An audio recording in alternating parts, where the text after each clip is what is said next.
Ito nga ang aming first occupational therapy session. While waiting nga kay teacher, ayan, nag-uunat-unat muna dyan si Zaria. At mag-start nga sila sa long sitting. Tapos, ayan, para din makita ni teacher kung kaya niya na makontrol yung kanyang upper body part. Bumabagsak-bagsak pa rin talaga si Zaria dyan. Pero once na meron kang ipatingin sa kanya sa taas, ayan, makokontrol niya rin yung kanyang head, ayan, pataas. At isa talaga yan sa wino-workout ng kanyang mga therapist para matuto na siyang dumapa, gumapang, umupo, tumayo, at syempre makapaglakad. Kahit alam naming matatagalan pa, at least may early prevention na kami. Medyo behave pa nga dyan si Zaria dahil nagpapaalam na rin si Teacher Isa sa kanya kasi lilipat na nga siya sa St. Luke's, Quezon City. At medyo nakakaramdam-ramdam na nga rin si Zaria ng pagod kaya bigla na lang siyang humiga.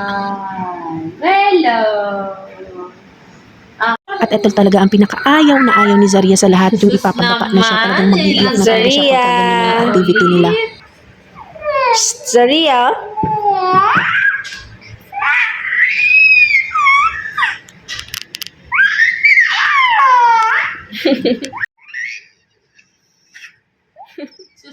Si Zaria. Ito nga, nauuto-uto na namin siya kaya medyo tahimik na siya. Tignan mo yung hair mo. Bakit ganyan nakatayo? Ha? Sira na ang hair niya.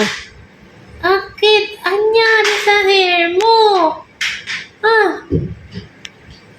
Parang ka. Very good. Up. Flappy pa nga ang galawan dyan ni Zaria pero at least kahit papano, nakakakontrol-control naman na siya ng kanyang upper body part. Oh! Zaria! Zaria!